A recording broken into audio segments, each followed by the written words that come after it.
Imaginez avoir une relation amoureuse avec Brad Pitt et perdre dans cette romance près de 800 000 euros. Hallucinant. C'est le cas de Anne qui a été victime justement de l'attaque par les sentiments. Bonjour à vous, j'espère que vous allez bien. Je vous souhaite la chaleureuse bienvenue sur la chaîne Hey Cyber. Ici, nous abordons des thématiques liées à la cybersécurité, l'intelligence artificielle, le hacking ou encore la tech. Donc, si cela t'intéresse, te passionne, t'aimerais juste en savoir plus, t'es au bon endroit, n'hésite surtout pas à laisser un petit pouce bleu et à t'abonner. Dans cette vidéo, on va voir ensemble le reportage de France 24 qui traite sur l'affaire du faux Brad Pitt. L'arnaque à 800 000 euros qui est devenue virale sur les réseaux sociaux récemment. On appelle ça l'arnaque du siècle. Honnêtement, est-ce que si c'était vous, vous seriez en mesure de tomber dans ce type de piège? Vous vous demandez sûrement comment est-ce que ces cybercriminels-là, ces brouteurs ont fait pour entrer en contact avec les victimes et surtout, comment est-ce qu'ils ont fait pour qu'elles puissent donner une somme aussi énorme? N'hésitez pas à me donner vos avis et vos opinions dans les commentaires. Et si c'était vous, est-ce que vous serez réellement capable de tomber dans ce type de piège? Sans plus tarder, let's go!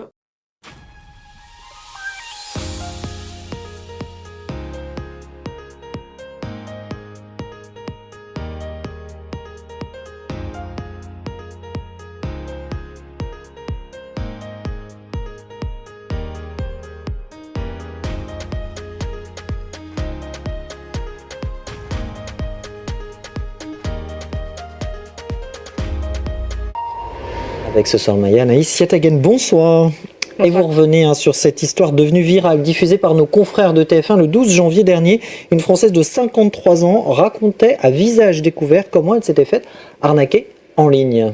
Et oui, tout a commencé en février 2023. Anne est en vacances avec son mari à Tignes et elle crée son premier compte sur un réseau social, sur Instagram, pour y poster des photos de vacances. Et à l'occasion de cette création sur son compte, donc Instagram, elle reçoit un mystérieux message d'une femme qui se présente comme la mère de Brad Pitt. Et ce message qu'elle reçoit lui dit: tu serais la compagne idéale pour mon fils. À partir de là, Anne, évidemment, a des doutes, mais le lendemain, elle reçoit un autre message qui serait envoyé par Brad Pitt lui-même, mais avec son véritable nom, William Bradley. Et ce message lui dit: ma mère m'a beaucoup parlé de toi. À partir de là, une correspondance va s'enclencher entre les deux internautes et toujours avec, en plus des messages, cette fois-ci, des photos, car Anne, elle doute un peu, elle se demande est-ce que c'est le véritable Brad Pitt à qui elle a affaire, et elle reçoit des photos sur lequel elle fait une technique dont on vous parle beaucoup dans cette chronique, une recherche d'images inversée. Elle ne tombe sur rien dans les différents moteurs de recherche. Elle pense donc que ça signifie que ce sont des selfies qui sont pris spécifiquement à son égard, et en réalité ce sont des photos générées par intelligence artificielle, peut-être effectivement à son égard, mais ce sont quand même des fausses photos.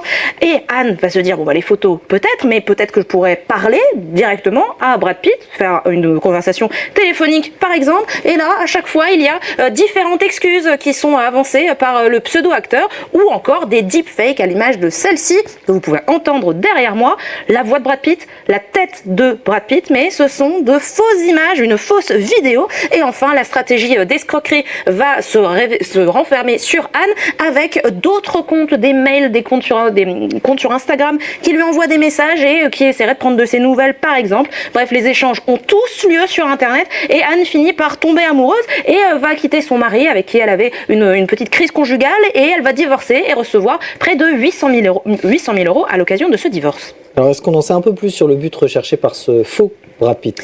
Eh bien, soutirer de l'argent, je viens de vous le dire, Anne a reçu une grosse somme à l'issue de son divorce, et donc l'arnaqueur va se prendre à essayer d'avoir son argent avec différentes phases. La première, lui faire croire que le faux Brad Pitt a acheté des cadeaux pour Anne. Sauf que pour les récupérer, il faudrait payer de très coûteux droits de douane. Pourquoi est-ce que Brad Pitt ne les payerait pas lui-même? Eh bien, l'explication selon l'arnaqueur en ligne, c'est que les comptes de Brad Pitt sont bloqués à l'occasion du divorce avec Angelina Jolie. Deuxième phase, le chantage affectif, avec une confession que ferait le faux Brad Pitt, c'est qu'il serait atteint d'une maladie, un cancer du rein, qui nécessiterait plusieurs opérations très coûteuses aux États-Unis. Souvenez-vous, dans ce narratif, les comptes sont bloqués. Donc Anne, qui à ce moment a des sentiments pour cette personne qui, je cite, savait parler aux femmes, eh bien Anne va donner de l'argent.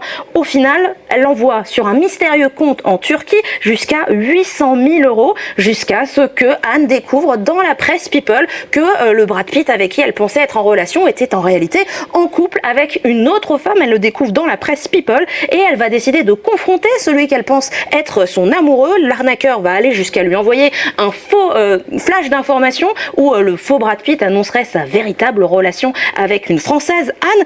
Là, Anne va finir par ouvrir les yeux et finir par porter plainte. Et j'imagine qu'il y a eu des réactions à cette histoire assez rocambolesque.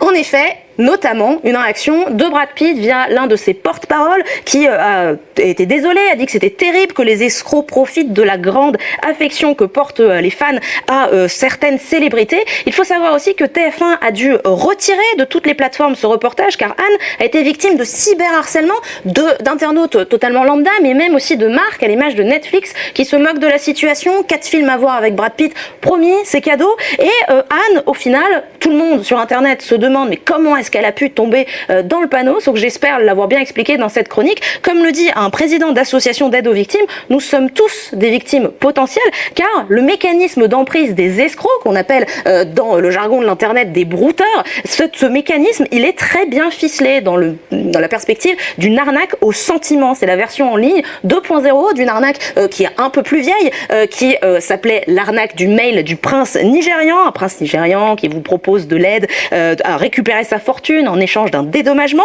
On se dit tous que personne ne tomberait dans le panneau, mais les chiffres parlent d'eux-mêmes. En France, plus de 1200 personnes l'année dernière ont été victimes, dont 80% de femmes de plus de 50 ans. Il y a eu d'autres cas dans le reste du monde, notamment en Espagne, déjà avec un faux Brad Pitt. Heureusement, pour conclure cette histoire, il y a quand même des chevaliers blancs qui ont essayé d'aider dans cette histoire et qui ont retrouvé l'escroc qui avait escroqué donc Anne. Le fondateur du site Find My Scammer a réussi à trouver l'escroc. Il habite au Nigeria, il aurait fait 34 victimes et dernièrement, il se faisait passer non plus pour Brad Pitt, mais pour Keanu Reeves. On se pose la question de savoir jusqu'où sont prêts à aller ces arnaqueurs en ligne. Dites-vous que chaque année, ces escroqueries coûtent des millions aux victimes à travers le monde. Donc, je vais vous conseiller 2 choses pour la vidéo. La première chose, c'est que ne croyez jamais aveuglément à ce qu'une personne vous raconte en ligne, surtout si vous demande de l'argent rapidement.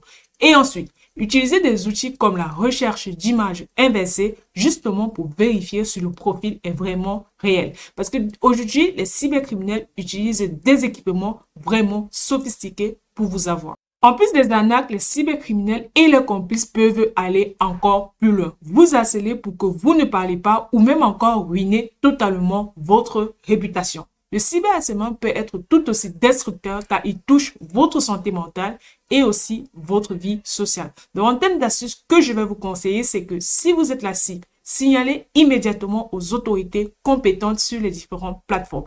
Et aussi, cherchez de l'aide auprès des associations ou d'amis de confiance. Une autre astuce, ne partagez jamais des informations sensibles avec une personne en ligne, même s'il semble que cette personne, c'est quelqu'un de confiance. Faites vraiment attention.